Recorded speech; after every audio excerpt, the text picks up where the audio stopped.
안녕하세요, 여러분. 오늘 우리가 함께 공부할 주제는 선의의 거짓말도 나쁜 걸까요? 입니다. 4월에 우리가 온라인으로 처음 만나서 함께 일단원을 공부할 때 잠깐 다뤄봤던 내용인데 혹시 기억나시나요? 우리가 거짓말을 해서 남을 속이는 것은 정직하지 못하고 떳떳하지 못한 나쁜 행동이었죠. 그런데 다른 사람의 기분을 생각해서 배려하는 마음으로 하는 선의의 거짓말도 나쁜 행동일까요?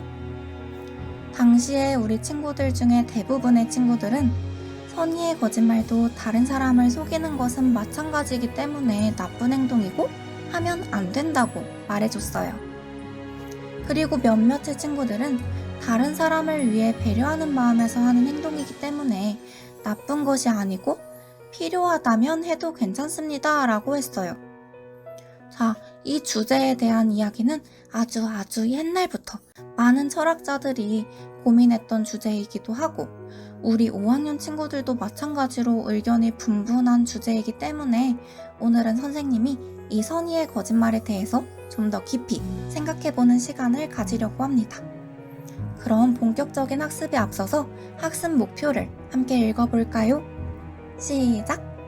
선의의 거짓말의 의미와 사례를 알아보고 선의의 거짓말을 스스로 판단할 수 있다. 자, 오늘 수업을 위해서는 활동지 2장이 필요한데요. 혹시라도 활동지 준비가 어려운 친구들은 배움 공책에 적어보아도 좋습니다. 그럼 우리 함께 오늘 수업 시작해 봅시다.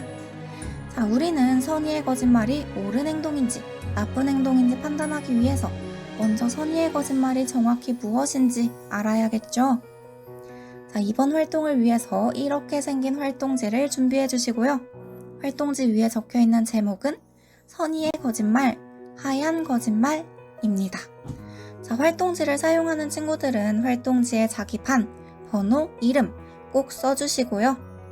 그럼 함께 선의의 거짓말이 무엇인지 함께 생각해 봅시다. 여러분은 선의의 거짓말이 무엇이라고 생각하시나요? 혹시 선의의 거짓말을 해봤거나 들어본 친구가 있나요? 자, 선생님이 이 수업을 준비하면서 선생님 친구들한테 너희는 선의의 거짓말이 뭐라고 생각하니? 라고 물어봤어요. 근데 대답이 다들 다르더라고요. 어떤 친구는 나쁜 일도 없이 하는 거짓말이 선의의 거짓말이야 라고 대답했고 또 다른 친구는 아니야, 다른 사람을 위해 하는 거짓말이면 모두 다 선의의 거짓말이지 라고 말하기도 했습니다. 그래서 선생님은 정확히 선의의 거짓말이 뭔지 너무너무 궁금해서 인터넷에 조사를 해봤더니 이렇게 소개가 나와 있더라고요. 선의의 거짓말은 착한 거짓말 또는 하얀 거짓말이라고도 합니다. 거짓말은 나쁜 건데 어떻게 착한, 하얀 이런 긍정적인 단어가 붙을 수 있을까요? 자, 진실을 말하기에 너무 가혹한 상황이거나 거짓을 말하는 것이 더 나을 때에 하는 거짓말입니다. 또 나의 이익과 상관없이 다른 사람을 위한 배려로 거짓된 말을 하는 것이 바로 선의의 거짓말이라고 설명이 나와 있습니다. 자, 이게 무슨 말인지 우리 한번 상상해 볼까요? 지금부터 눈을 꼭 감고 여러분이 가장 사랑하는 누군가를 딱 한 명만 떠올려 보세요. 가족도 좋고 친구도 좋고 누구든 상관없습니다. 다들 한 명씩 떠올리셨나요? 그럼 계속 눈을 감고 상상해 볼게요. 자, 어느 날 갑자기 그 사람이 몸이 조금 아프다고 해서 여러분이 함께 병원에 가줬어요. 그런데 검사가 끝난 다음에 의사 선생님이 급하게 여러분을 조용히 불렀습니다. 그리고 여러분한테만 이렇게 말을 했어요. 검사를 받으신 분께서 불치병에 걸리신 것 같습니다. 아마 아프지 않은 병이라서 그동안 모르고 계셨던 것 같아요. 현재로서는 정확한 병명도 없고 치료약도 개발되지 않아서 병원에서도 해드릴 수 있는 게 아무것도 없네요. 검사 결과를 보면 길어도 앞으로 1달 정도밖에 살지 못할 것 같습니다. 환자분께서 충격을 받는다면 병이 더 악화되고 더 빨리 죽을 수 있기 때문에 보호자분께만 이렇게 말씀드렸습니다. 자, 의사 선생님과 대화가 끝난 뒤에 여러분은 다시 여러분이 사랑하는 그 사람에게 갔어요. 그런데 그 사람이 여러분과 의사 선생님이 함께 대화하고 있는 모습을 봐버려서 여러분한테 물어봤어요. 의사 선생님이 뭐라고 했는지. 자, 이때 여러분은 어떻게 대답하실 건가요? 거짓말은 나쁜 거니까 정직하게 의사 선생님이 말씀한 그대로 솔직히 알려주실 건가요? 아니면 어차피 치료약도 없고 아프지도 않은 병이라고 했으니까 아무 일도 아니라고 거짓말을 하실 건가요? 방금 우리가 상상해본 이런 상황이 영상 속에 나와 있는 진실을 말하기에 너무 가혹하거나 거짓을 말하는 것이 더 나은 상황이라고 말할 수 있을 것 같습니다. 하지만 우리는 이렇게도 생각해 볼 수 있을 것 같아요. 만약 반대로 우리가 그 병에 걸려서 한 달밖에 살지 못하는 상황인데 그 누구도 우리에게 그 사실을 솔직하게 알려주지 않는다면 어떨까요? 자, 그럴 일은 없겠지만 여러분이 만약 30일 후에 죽는다면 어떤 것을 하고 싶으실 것 같나요? 선생님이라면 백종원의 골목식당에 나온 식당들을 한번 가보고 싶고 또 그동안 부모님께 잘못했던 것들 모두 다 죄송하다고 솔직하게 사과드리고 효도도 많이 하고 싶을 것 같아요. 또 소중한 사람들과 함께 재밌는 시간을 보내면서 사진도 많이 남기고요. 그런데 만약 내가 30일 후에 죽는다는 걸 아무도 나에게 알려주지 않는다면 우리는 우리가 하고 싶었던 방금 떠올린 수많은 일들을 하지 못할 것이고 또 죽음에 대한 준비도 하지 못하겠죠?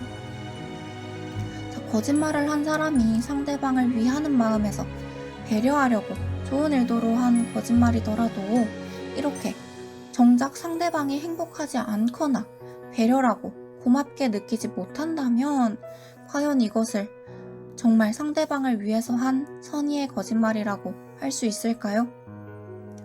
자, 우리 함께 다른 사례들을 보면서 조금 더 생각해 봅시다. 이 세 가지 상황이 선의의 거짓말이 맞는지 아닌지 한번 판단해 보세요. 영상을 잠시 멈추고 천천히 생각해 보세요. 자, 다들 판단해 보셨나요? 먼저 첫 번째 상황입니다. 마지막 잎새라는 책에 나오는 유명한 내용이죠. 아픈 아이가 병원 창문 밖으로 보이는 나뭇잎들이 거센 바람에 하나둘 떨어져 가는 것을 보면서 저 나뭇잎들이 모두 떨어질 때쯤 나도 죽겠구나 라고 생각하면서 삶의 희망을 잃어가고 있었어요. 그래서 어떤 할아버지가 그 아이가 희망을 잃지 않고 희망을 되찾도록 몰래 나뭇잎 그림을 그려놓았죠. 당연히 그림이니까 그 나뭇잎은 아무리 거센 바람이 불어도 절대 떨어지지 않았고 아팠던 그 아이는 떨어지지 않는 그 나뭇잎을 보면서 다시 나도 저 나뭇잎처럼 꿋꿋이 버텨보겠어 라고 희망을 되찾아서 결국엔 병을 이겨낼 수 있었다는 이야기입니다. 자, 그런데 만약 아이가 병을 이겨내지 못하고 건강이 계속 안 좋아졌다면 어떤 일이 일어났을까요? 아까 우리가 상상했을 때처럼 어쩌면 아이는 자신의 죽음에 대해서 준비하지 못했을지도 몰라요. 그 할아버지가 아이를 위하는 마음에 나뭇잎인 척 거짓으로 나뭇잎 그림을 그렸다고 해도 그것이 과연 그 아이에게 좋은 결과를 가져다 줄지 나쁜 결과를 가져다 줄지는 아무도 알 수 없습니다. 자, 그럼 이어서 두 번째 상황도 한번 살펴봅시다. 이번엔 레미제라블이라는 소설에 나온 내용이네요.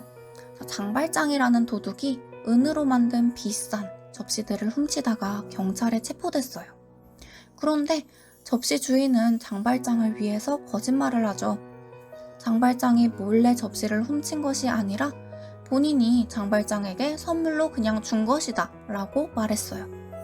자, 이 말에 감동을 받은 장발장은 다시는 도둑질을 하지 않았고 착한 사람으로 바뀌었다고 합니다.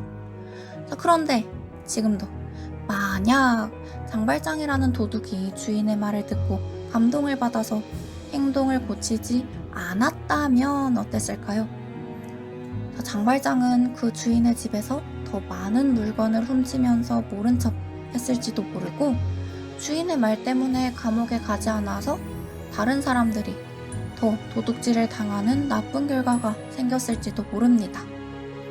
그럼 다른 사람에게 피해를 줄 수도 있었던 접시 주인의 거짓말을 과연 선의의 거짓말이라고 할 수 있을까요? 마지막 상황은 선생님이 추천해주고 싶은 인생은 아름다워 라는 영화와 관련된 거짓말입니다. 자, 이 거짓말이 정말 선의의 거짓말일 것 같은지 아닌지는 여러분이 이 영화를 보고 난 다음에 한번 스스로 판단해 보셨으면 좋겠어요. 자, 만약 주말까지도 시간이 없어서 영화를 볼 수 없는 상황이라면 유튜브에 인생은 아름다워를 검색해서 나오는 줄거리 요약 영상들 중에 하나를 보셔도 좋습니다. 그럼 여러분이 스스로 잘 할 수 있을 것이라고 생각하고 다음 질문으로 넘어갈게요. 여러분이 알고 있는 선의의 거짓말의 사례가 있나요? 여러분이 직접 했던 것도 좋고 아니면 들었던 것 또는 상상해서 적어보아도 좋습니다. 적고 나서 그것이 과연 선의의 거짓말인지 아닌지 스스로 한 번 더 판단해 보세요. 그럼 첫 번째 활동은 여기서 마치고 두 번째 활동으로 넘어가 보겠습니다. 우리는 선의의 거짓말이 해도 되는 행동인지 아니면 하면 안 되는 행동인지에 대해서 생각해 볼 거예요. 먼저 활동 순서입니다. 오른쪽 그림처럼 생긴 활동지를 준비해 주시는데요.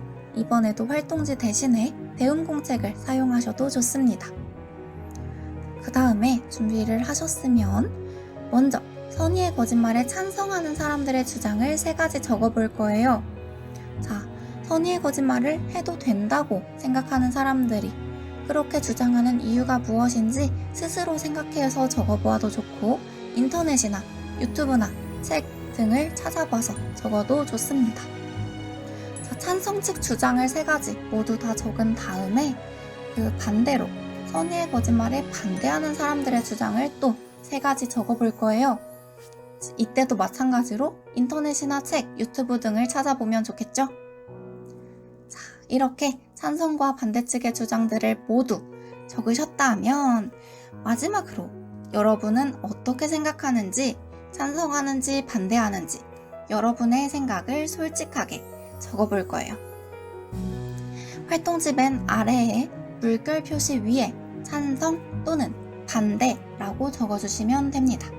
다들 이해되셨죠? 그럼 오늘 수업은 여기서 마무리하겠습니다. 거짓말이 상황을 잠시 좋게 만들 수는 있더라도 언젠가는 반드시 진실이 밝혀진다는 것 다들 아시죠? 내가 다른 사람을 위해 한 거짓말이더라도 결과가 정말 그 사람에게 좋을지 나쁠지는 아무도 알 수 없습니다. 하지만 우리가 분명히 알 수 있는 건 거짓말은 정직하지 못한 행동이라는 거죠. 오늘의 수업으로 인해서 우리 5학년 친구들이 더 정직한 사람으로 발전하셨길 기대하면서 오늘 수업 여기서 마치겠습니다. 우리는 다음 주에 다시 만나요. 안녕!